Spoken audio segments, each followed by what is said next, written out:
A mill town with high unemployment has seen its fortunes changed by Facebook's need for data servers. But will the town have to radically change to save itself? The people of Prineville live deep in a valley surrounded by dense forests. In the 1800s, it was the first place in Central Oregon where white settlers drove out Native Americans to start a city. Steve Forrester's grandparents got here in 1902. When he was growing up in the 1970s, Prineville felt idyllic. It was a magical place to grow up, he remembers. My dad worked in the sawmill industry as an electrician, my mom did tea work. We all learned to hunt and shoot a gun. We all learned how to drive in the forest before we were 16. In the spring, we could snow ski in the morning and water ski in the afternoon. And everybody had a job, and everyone did well. Prineville was the largest producer of ponderosa pine in the world. But when the federal government restricted logging and increased protections for animals like the spotted owl, the city's milling industry was decimated. As an adult, Forrester took a job with one of the few remaining mills, because he wanted to live in Prineville. Eric Clan was driven by the same devotion. He is the seventh generation of his family to live here. Out of college, he also took a job in Prineville that he knew wouldn't last. There was always a little voice in the back of my head saying, "What are you doing? You want to be here, but you're in a dying industry," he says. A few years later, the U.S. housing bubble burst and demand declined for parts made by the last mills. Lots of people lost jobs and left. It felt like Prineville couldn't catch a break. Both Forrester and Clan felt lucky to land jobs at the city, Forrester as city manager, Clan as city engineer. Their chance to save Prineville arrived in 2009 in the form of a mysterious email from a company called Vitesse. For the longest time, we had no idea what Vitesse meant, he says. All Clan knew is that Prineville's natural resources made it perfect for a new industry, the information industry, created to save the massive amounts of information people post on the web. Vitesse wanted to build a big warehouse and fill it with rows and rows of servers that tend to get hot. Central Oregon's cold nights could cool them naturally. Clan remembers the first in-person meeting with Vitesse, and how it felt like Prineville's last chance. Right before I walked into our conference room to meet with their 9 lawyers, I got an email and our unemployment rate had peaked at 23%, Clan says. I got that email and I walked into that room, and I kept thinking, I better not screw this up. Clan and Forrester decided to outperform the other cities Vitesse was considering.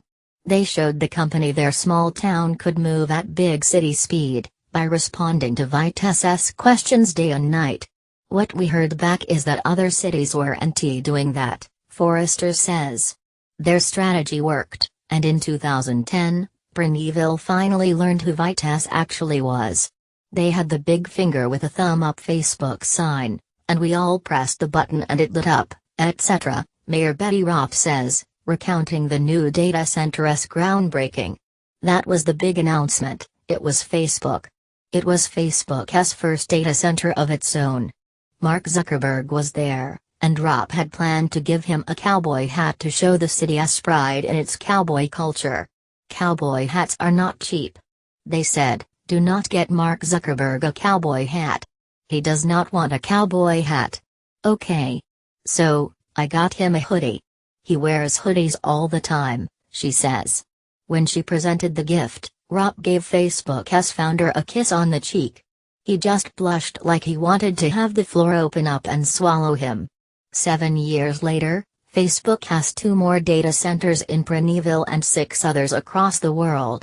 Apple has moved into Prineville, too. It's built 3 data centers here. All of them sit high above Prineville's valley, in huge, long, flat buildings painted pale blue and gray so they blend in with the sky. About 500 employees work in the centers, most of them from Prineville. Security is tight, so few other people ever see inside. Despite their low profile, the data centers have had a profound impact. Ropp says the mills taught Prineville a lesson, not to rely on just one industry. So they re-putting in things that appeal to lots of employers, like good roads, walking and biking paths, modern wastewater treatment, a new hospital and a state college outpost.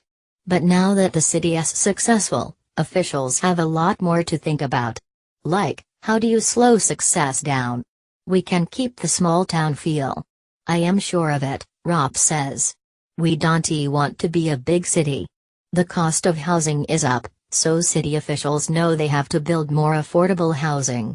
And Mayor Ropp's own granddaughter, with a college degree, can't find a living wage job.